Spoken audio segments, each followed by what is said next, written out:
Radio Esperanza, manantial de música. Hola, ¿cómo están? Muy buenas tardes, tengan todos ustedes.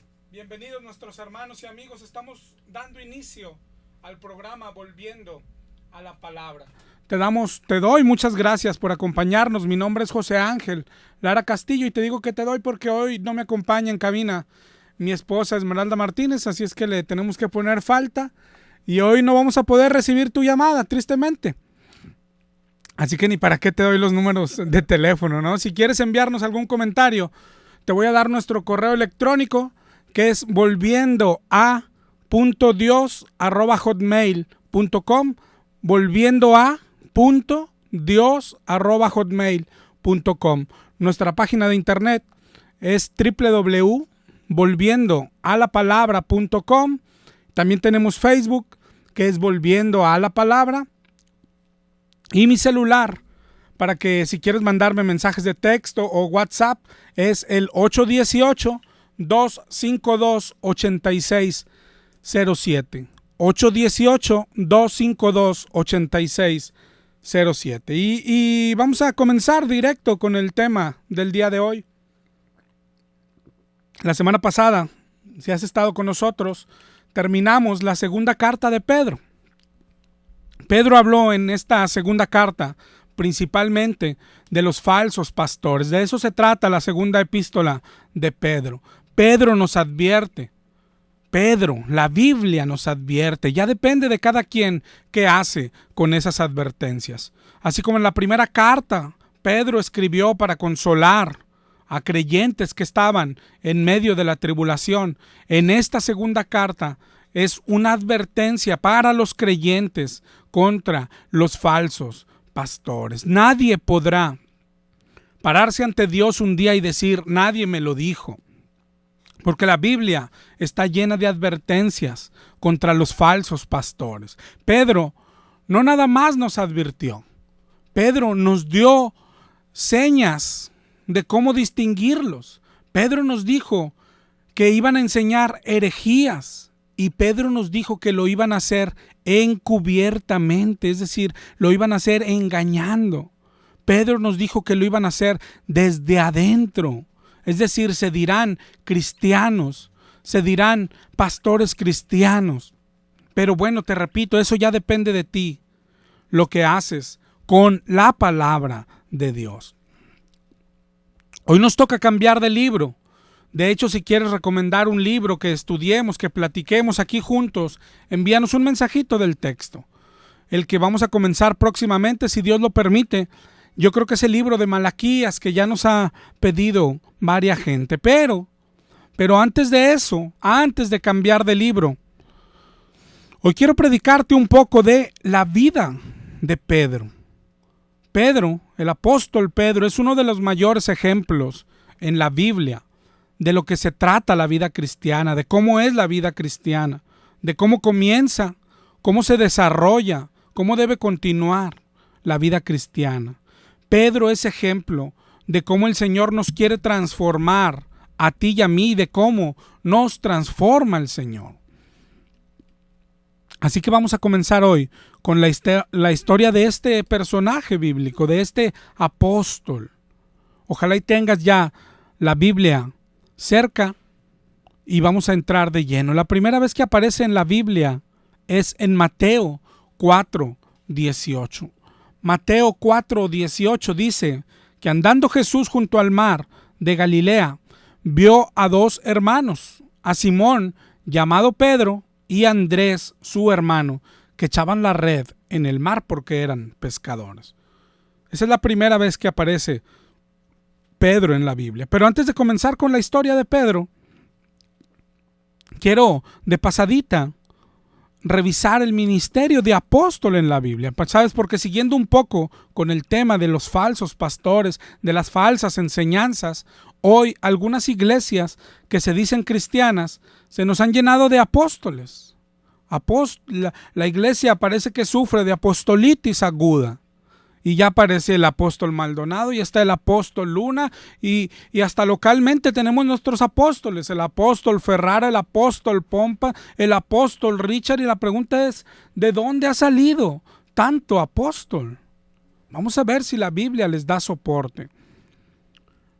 Vimos que comenzó la carta, aquí la segunda de Pedro, diciendo: Simón Pedro, siervo y apóstol de Jesucristo. Esto todos lo sabemos, que Pedro es apóstol de Jesucristo, es de los 12 apóstoles.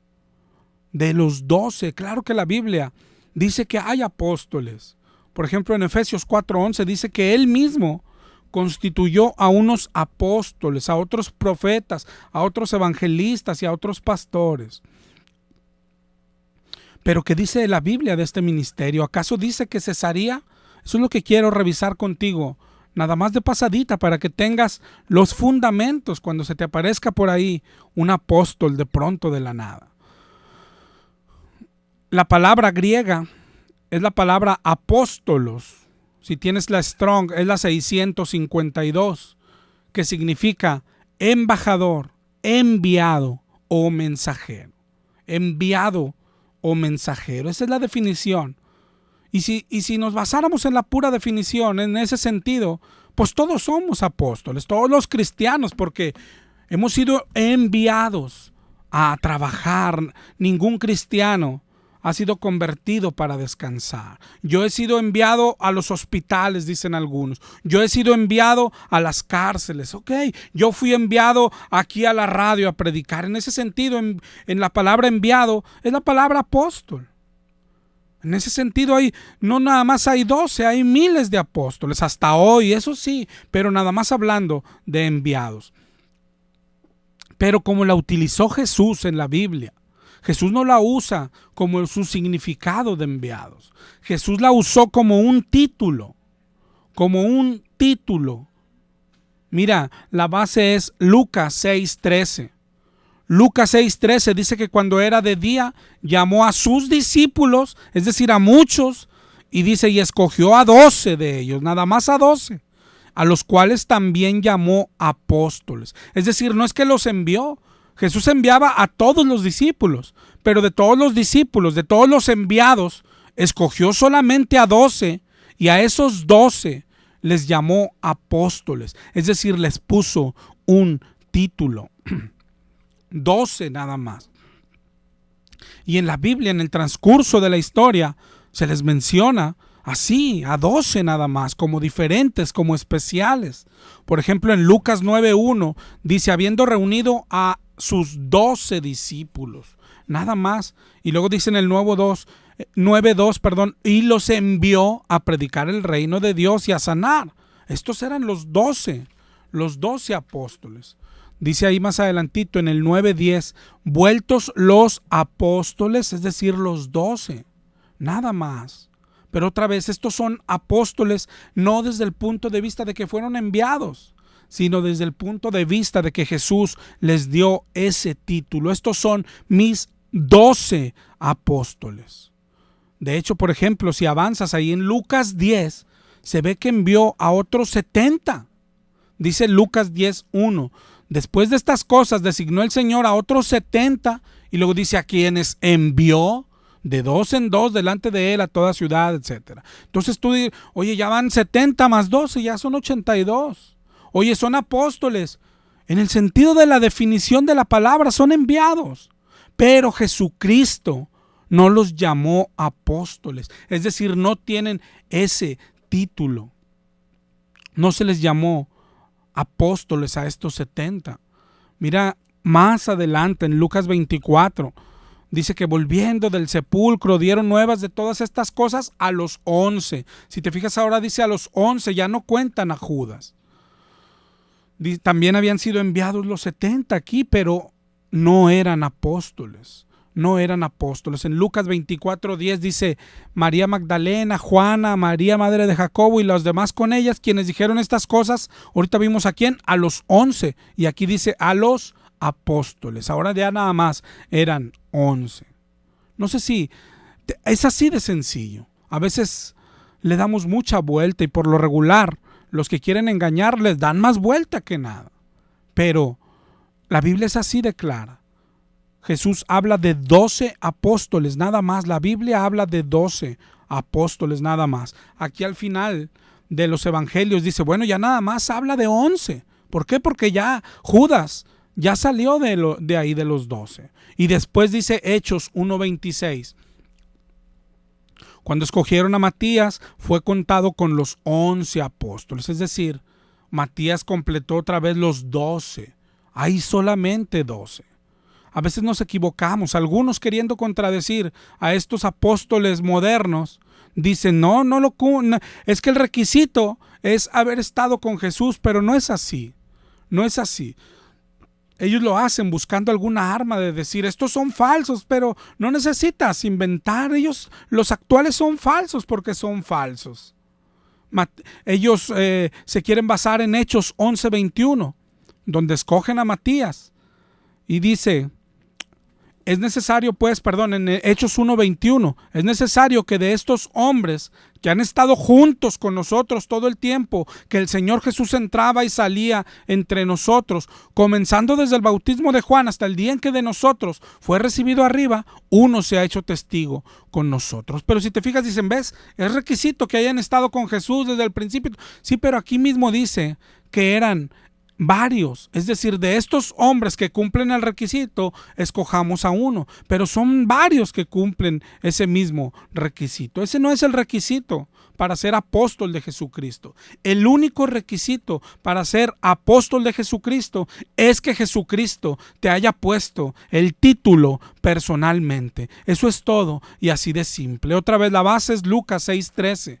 Cuando era de día, llamó a sus discípulos y escogió a 12 nada más y los llamó apóstoles. No hay más, solamente 12 apóstoles. La clave, Apocalipsis 21:14. Apocalipsis 21:14, si lo miras, si lo lees, dice, el muro de la ciudad, hablando de la ciudad santa que estamos esperando, dice, tenía 12 cimientos. Y sobre ellos los 12 nombres de los 12 apóstoles del Cordero. Fíjate bien, la semántica, la ortografía, no sé cómo se le llame, pero mira lo que dice, los 12 nombres de los 12 apóstoles. Es decir, no hay más. Si hubiera muchos apóstoles, diría el nombre de 12 de los apóstoles. Si fueran muchos, diría, ahí está el nombre de 12 de los muchos apóstoles, pero no es así. Dice que está el nombre de los 12 apóstoles, son 12 nada más. Así es que ¿de dónde han salido todos los demás?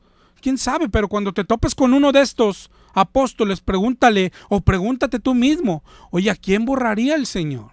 ¿Borraría a Pedro para poner al apóstol Ferrara como columna? ¿Borraría a Andrés para poner al apóstol Maldonado?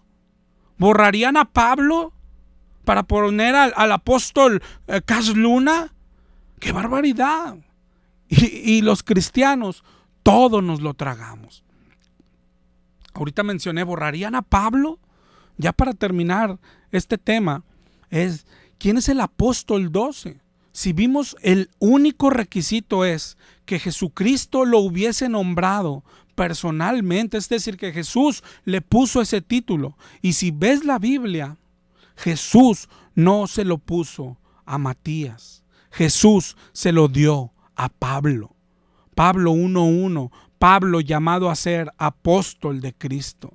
Primera de Corintios 1:1, Pablo llamado a ser apóstol de Cristo. Segunda de Corintios 1:1, Pablo, apóstol de Jesucristo por la voluntad de Dios. Y el más claro, Gálatas 1:1, Pablo, apóstol, no de hombres, ni por hombre, sino por Jesucristo y por Dios, el Padre que lo resucitó de los muertos. ¿Te das cuenta? El apóstol 12 es Pablo.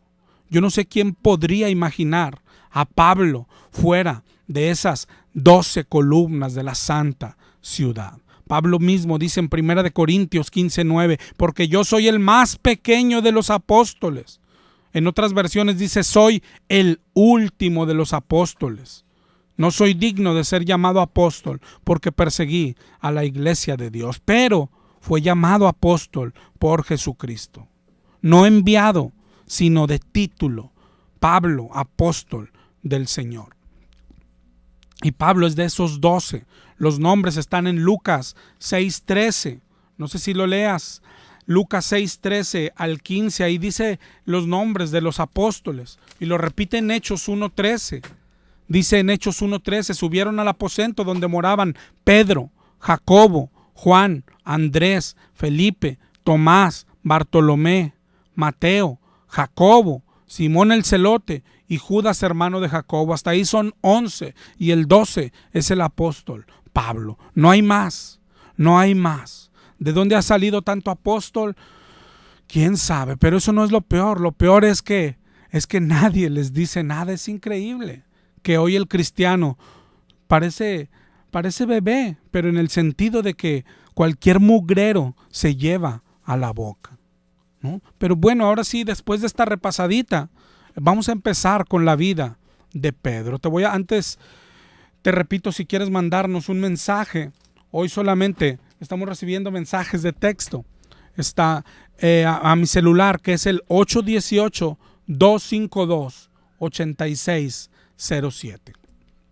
Y vamos a empezar con la vida de Pedro. Decía, la primera vez que aparece en la Biblia es en Mateo 4:18, donde dice, andando Jesús junto al mar de Galilea, vio a dos hermanos, Simón, llamado Pedro, y Andrés su hermano, que echaba la red en la mar porque eran pescadores. Y les dijo, venid en pos de mí y los haré pescadores de hombre. Y ellos dejaron las redes y le siguieron.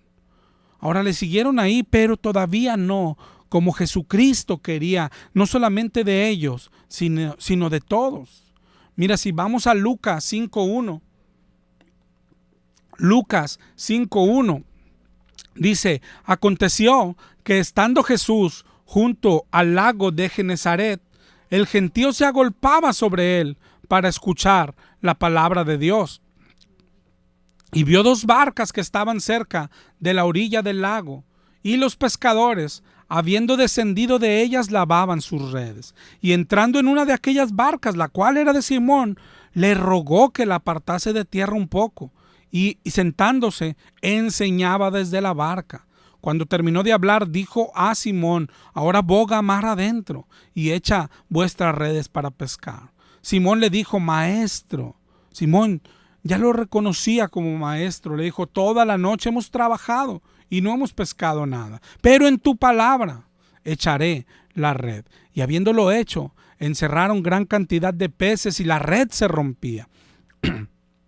Entonces hicieron señas a los compañeros de otra barca para que vinieran a ayudarlo, y llenaron ambas barcas de tal manera que se hundían. Cuando vio esto, Simón Pedro cayó de rodillas ante Jesús diciéndole, apártate de mí, Señor, porque soy hombre pecador, porque por la pesca el temor se había apoderado de él y de los que estaban con él. Y asimismo de Jacobo y Juan, hijos de Zebedeo, que eran compañeros de Simón. Pero Jesús dijo a Simón, no temas, desde ahora serás pescador de hombres. Y cuando trajeron a tierra las barcas, dejándolo todo, ahora sí, le siguieron. Ahora sí, dejándolo todo. Muchos creen que es el mismo momento, el de Lucas 5, que el de Mateo 4, pero no es así. ¿Cómo saber que son dos momentos distintos?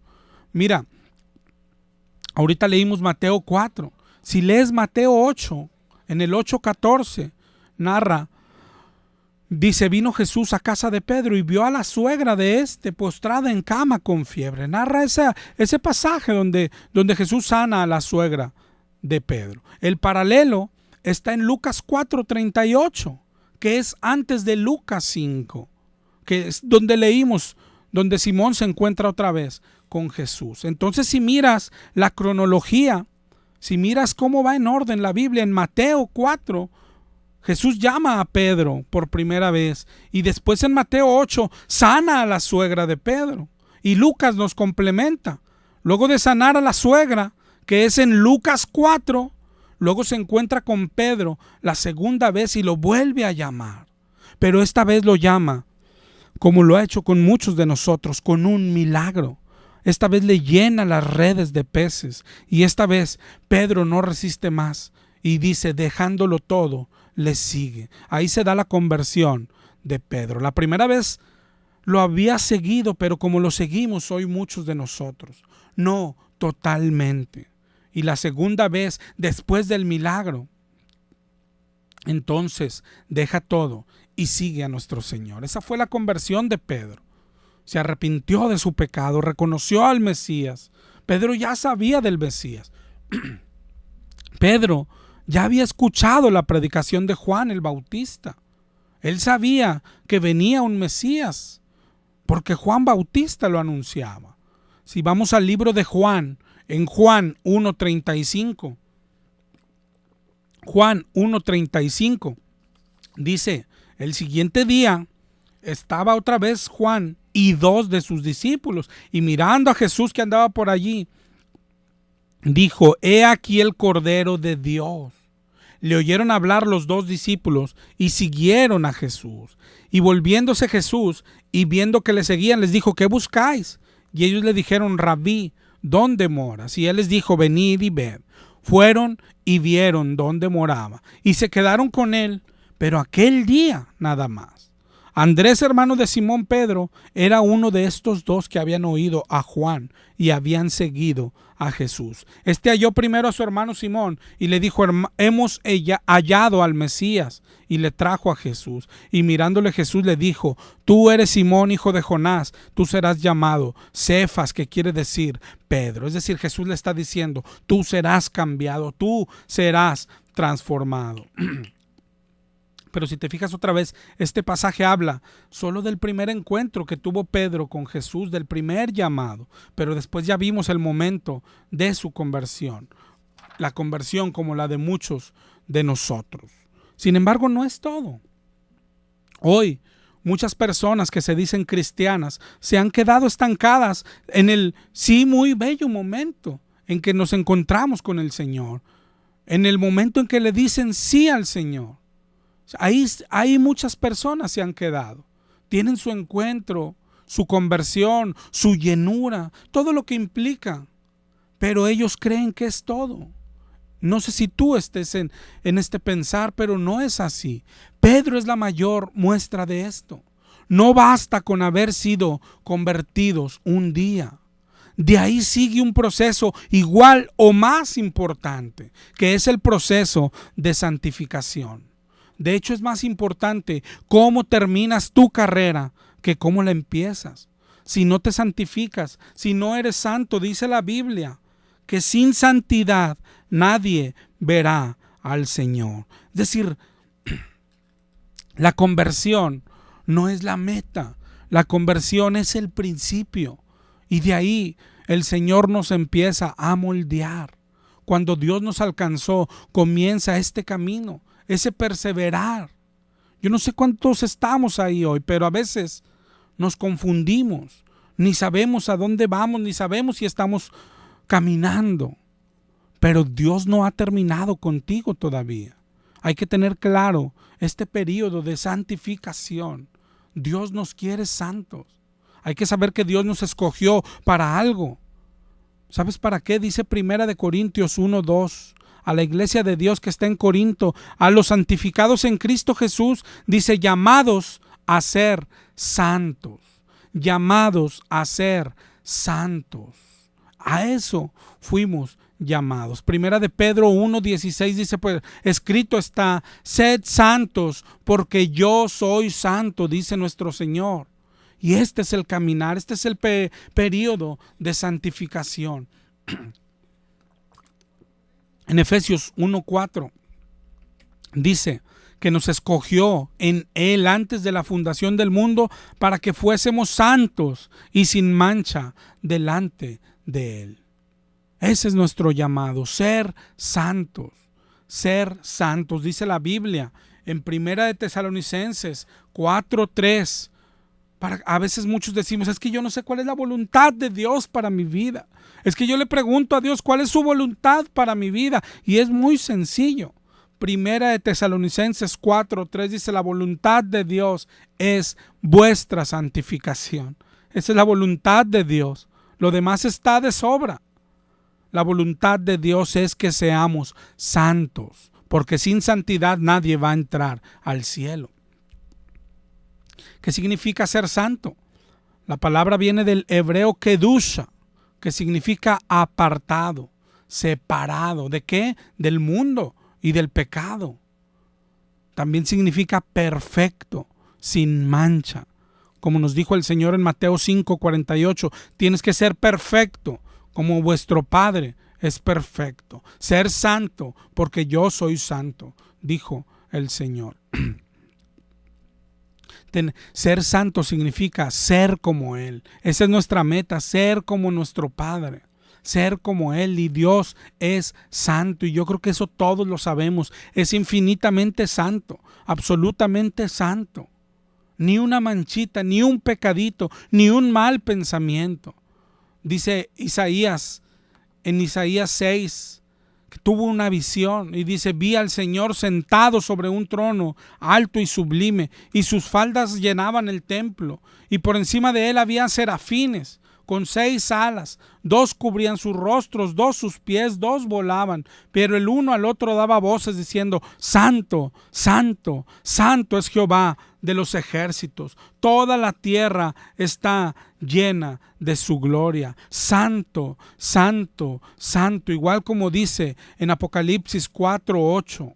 Apocalipsis 4:8 dice que los seres vivientes tenían cada uno 6 alas, y por dentro llenos de ojos, y no cesaban de día y de noche de decir: Santo, Santo, Santo es el Señor Dios Todopoderoso, el que era, el que es y el que ha de venir. Ese es nuestro Dios, santo, santo, millonésimas de veces santo.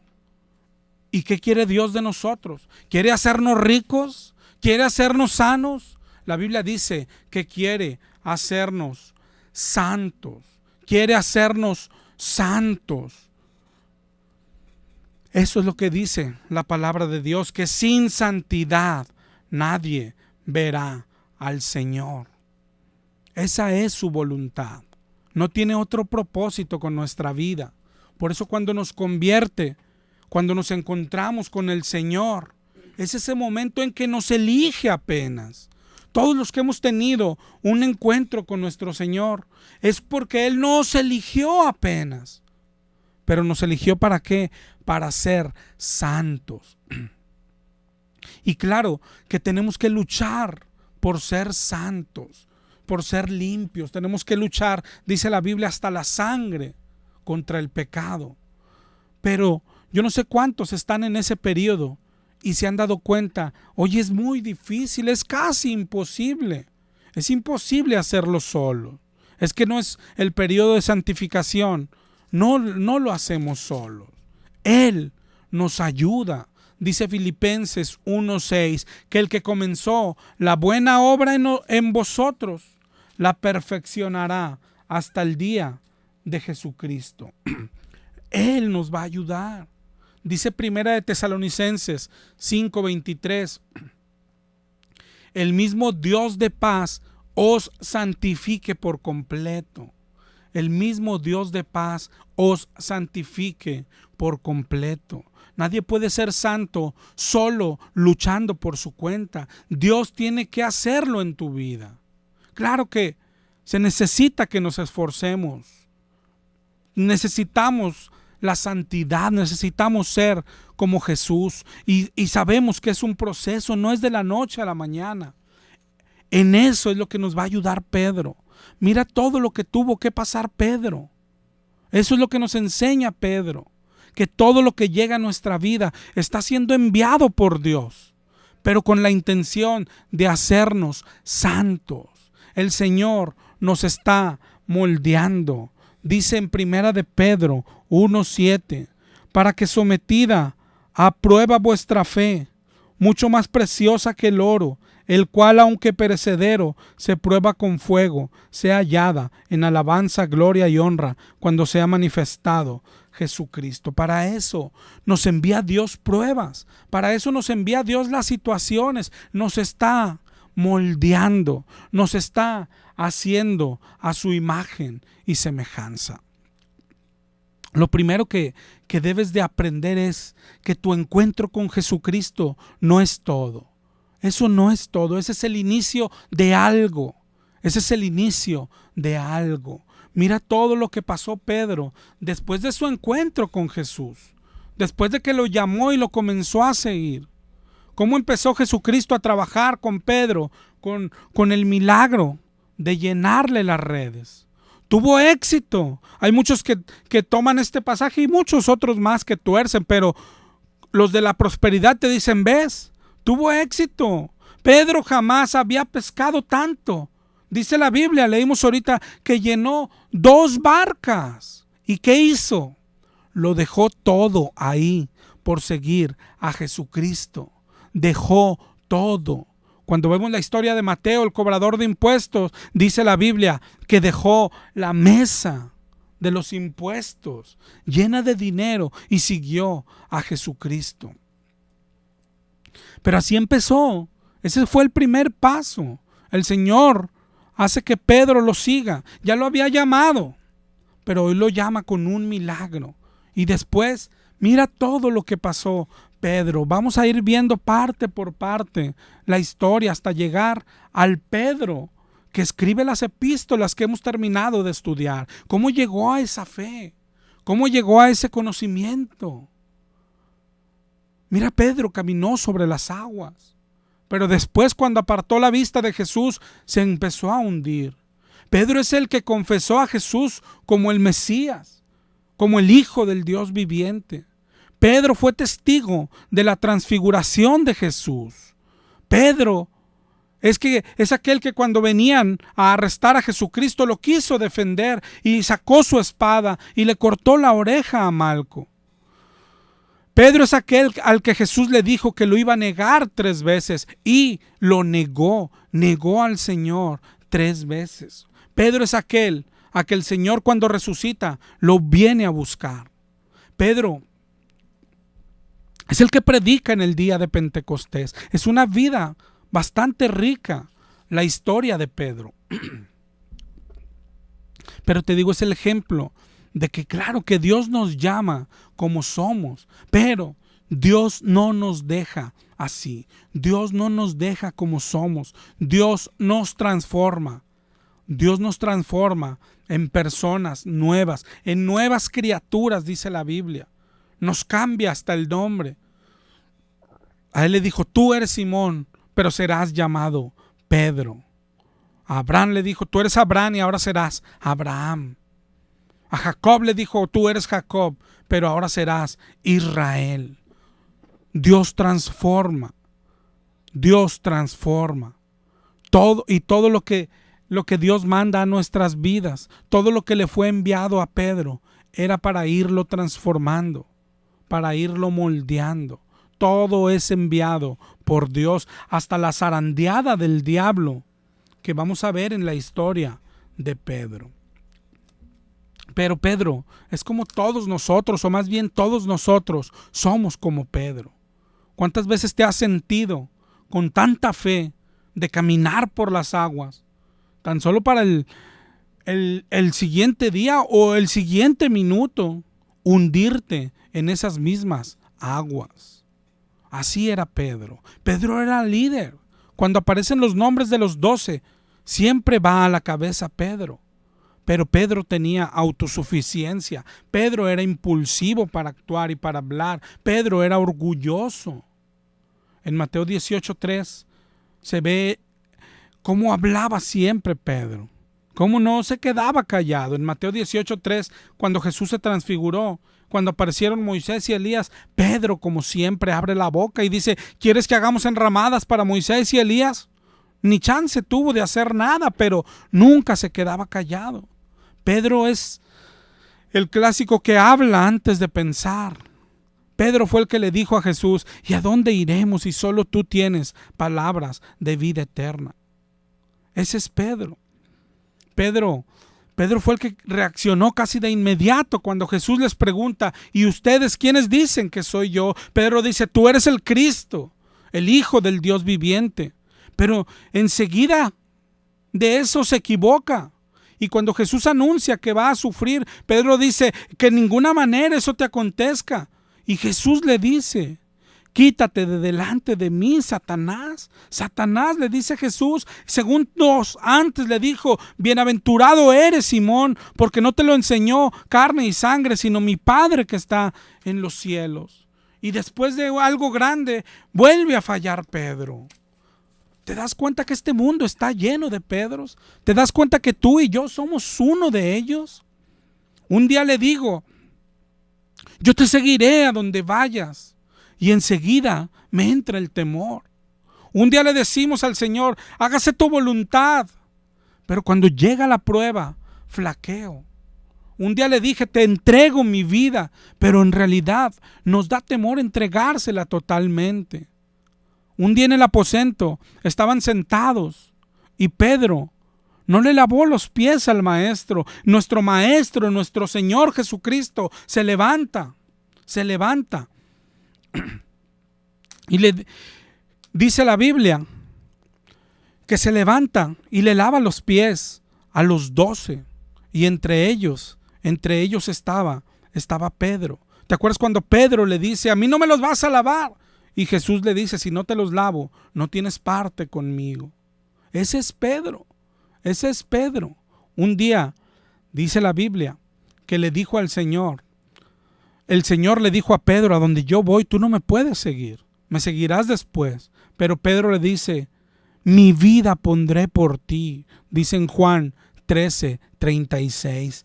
Pedro le dice al Señor, mi vida pondré por ti.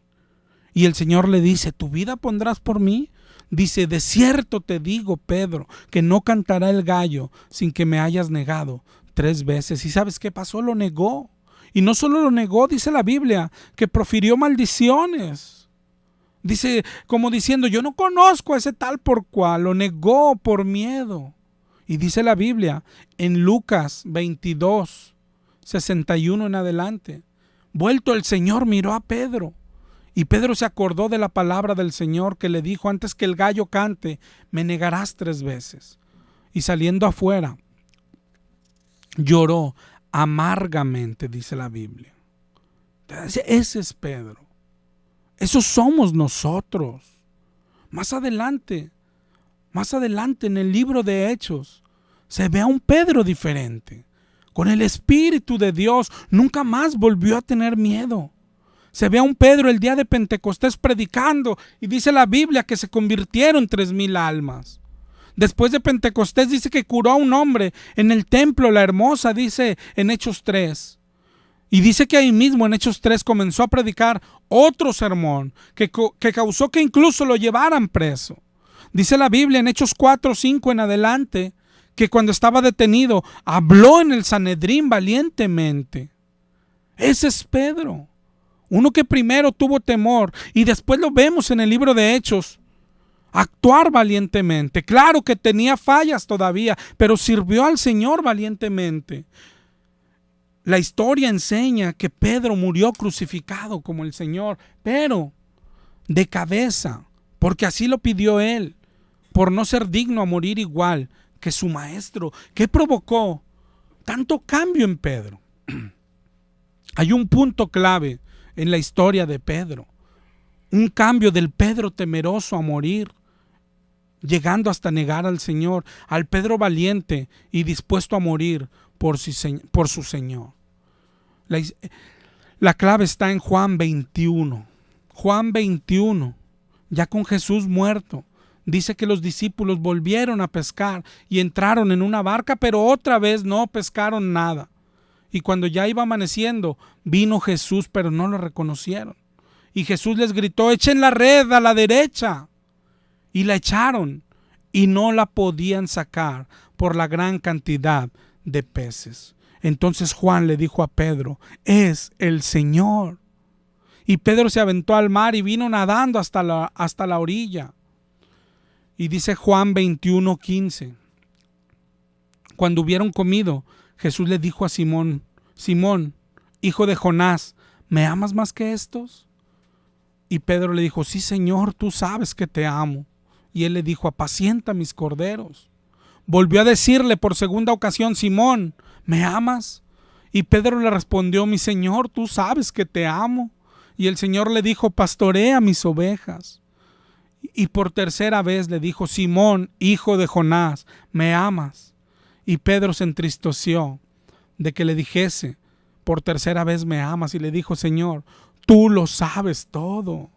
Tú lo sabes todo. ¿Para qué te voy a decir que te amo si sabes que te voy a fallar?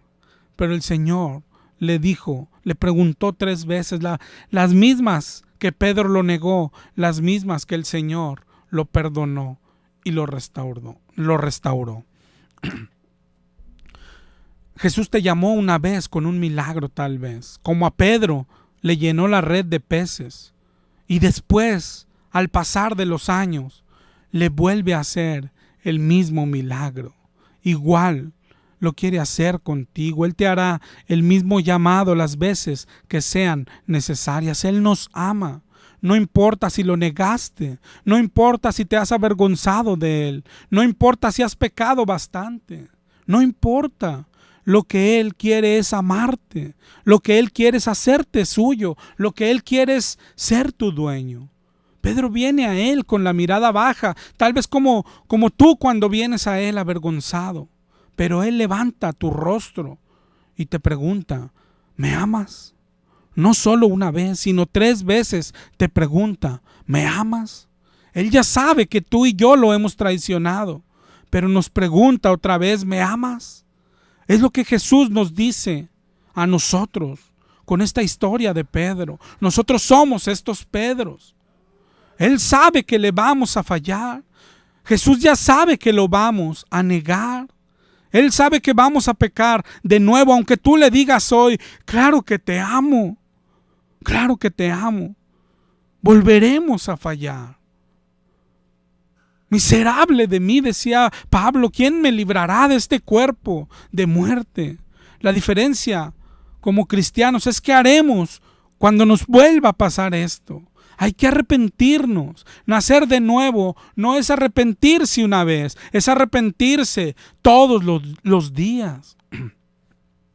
Otra vez mira la historia de Pedro, cómo se parece a la de nosotros.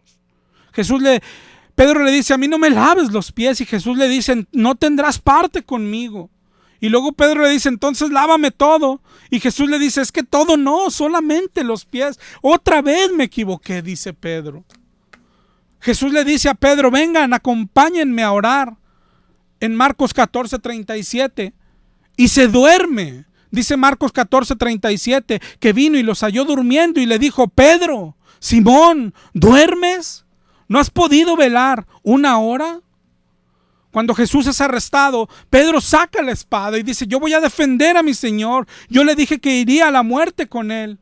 Pero Jesús lo vuelve a regañar. Y le dice en Mateo 26:52, guarda la espada. ¿Acaso piensas que no puedo orar a mi Padre y que bajarían más de 12 legiones de ángeles? Luego Jesús va a la cruz. Está siendo molido y Pedro lo niega 3 veces. Por miedo, lo negó y se acordó que Jesús se lo había dicho. Y dice la Biblia que lloró amargamente. Le fallé, lo negué. ¿Nunca te ha pasado? ¿Nunca has sentido lo que estás sintiendo, Pedro? Lo negué. Si pudiera volver el tiempo atrás, no hubiera dicho lo que dije. ¿Por qué reaccioné otra vez como reaccioné? ¿Por qué me dejé vencer por el temor? No hubiera ofendido a Dios así, o no hubiera ofendido a esa persona así. No hubiera permitido que ofendieran a Dios así. Anhelamos una segunda oportunidad. Seguramente Pedro se sentía como tantas veces nos hemos sentido nosotros. Le fallamos otra vez a nuestro Señor. Blasfemamos otra vez. Nos avergonzamos de Él. Fui a aquella fiesta y me volví a reír de esos chistes. Fui a visitar a mi familia y otra vez me dio miedo compartir. Y a veces hemos pensado que Él se cansa de nosotros. A veces hemos pensado que de esta ya no nos va a perdonar. Sin embargo, Jesús no es así. Jesús da segundas oportunidades. Jesús nos da muchas segundas oportunidades. Tenemos un Dios paciente. Te falta mucho, Pedro. Por eso necesito hacerte a mi imagen y semejanza. Te voy a lavar los pies, Pedro, para ver si se te quita ese orgullo. Voy a soltarte a Satanás. Satanás me pidió permiso para zarandearte, dice Jesús. Y Pedro, ¿qué ha de haber dicho? ¿Por qué? ¿Y por qué me lo vas a soltar? ¿No me vas a proteger? Es que es por tu bien. Es que la prueba es por tu bien. Es que es por tu bien. Y Jesús nos da oportunidades y Jesús nos va moldeando. Jesús suelta a Satanás. Satanás tienta y le da miedo a Pedro y Pedro niega al Señor. Y después, con la mirada de Jesús, el Señor pone arrepentimiento en Pedro. Y Pedro, a partir de ese día, como tú y como yo, anhela una segunda oportunidad. Oh, si estuviera otra vez con mi Señor, no lo negaría. Y oras, Señor, no te voy a negar, dame otra oportunidad, ya no te voy a negar, ya no te voy a negar. Y anhelamos una segunda oportunidad y el Señor viene y le da y te da y nos da una segunda oportunidad. Y viene y te dice a ti: Pedro, ¿me amas? Tú sabes que te amo, pero volví a fallar y estoy arrepentido y dice el Señor: pero ¿me amas? Tú sabes que te amo, pero me dio miedo en la prueba, pero sentí dolor en la prueba y sentí deseos de abandonar la prueba y te dice el Señor: pero ¿me amas? ¿Pero me amas? ¿Qué le vas a responder al Señor? El Señor hoy sabe que has fallado. El Señor sabe que has pecado. El Señor sabe que lo has negado. No lo hemos sorprendido. No lo hemos sorprendido. Cuando fallamos, cuando el Señor nos pone a prueba y fallamos, no creas que lo sorprendimos. No creas que el Señor nos puso la prueba y dice: a ver, ¿cómo sale de esta? El Señor ya sabe que ibas a fallar. El Señor ya sabe lo que tenemos dentro. El Señor ya sabe de qué tamaño es nuestra fe. El Señor nos conoce. La prueba no es para que el Señor sepa lo que nosotros tenemos adentro. La prueba es para que nosotros sepamos qué es lo que tenemos adentro. La prueba es para que nosotros sepamos en qué nivel de fe estamos. La prueba es para que nosotros sepamos que separados de Él nada podemos hacer. Saqué la espada y me regañó, dijo Pedro. Le dije que no lo negaría y me regañó. Caminé en el agua y después me hundí y me regañó y me dijo: hombre de poca fe. Le dije que era el Hijo del Dios viviente y después se me metió el diablo. Le dije que no me lavara y me regañó. Y por último lo negué. Negué que lo conocía. Maldije su nombre. Y Pedro pensó que ya no lo iba a perdonar. Pero Pedro dijo: esto sí es grave. Esto sí, ya se cansó de mí. Siempre me equivoco. Y se volvió a su vida pasada y se volvió a pescar. Pero Dios no es así, mi hermano. Dios te dará 1,000,000 de oportunidades, todas las que sean necesarias. Dice 2 de Timoteo 2:11, palabra fiel es esta: si somos muertos con Él, también viviremos con Él. Si sufrimos, también reinaremos con Él. Si le negáremos, Él también nos va a negar, dice la Biblia, delante de su Padre. Pero dice 2 de Timoteo 2:13, si fuésemos infieles, Él permanece fiel. Él no puede negarse a sí mismo. Si fuésemos infieles, Él permanece fiel. Este no es libertinaje el que te estoy enseñando. No es que podemos hacer lo que queramos. Estoy hablando a los cristianos de verdad, a los hijos de Dios, que tristemente nos encontramos pecando y fallándole al Señor todos los días, y como Pablo diciendo: miserable de mí, ¿quién me librará de este cuerpo de muerte? Volví a fallarle a mi Señor. Señor, perdóname, Padre. Te volví a negar, volví a sentir temor al compartir, volví a sentir temor en la prueba y volví a desear salir de la prueba. Te fallé. Y él dice: pero me amas.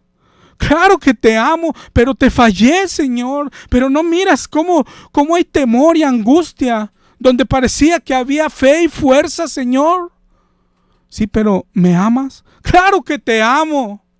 Pero mira cómo volví a negarte delante de las personas y me siento sucio. Y anhelo una segunda oportunidad si tú me pones otra vez ahí. Y él dice: pero me amas.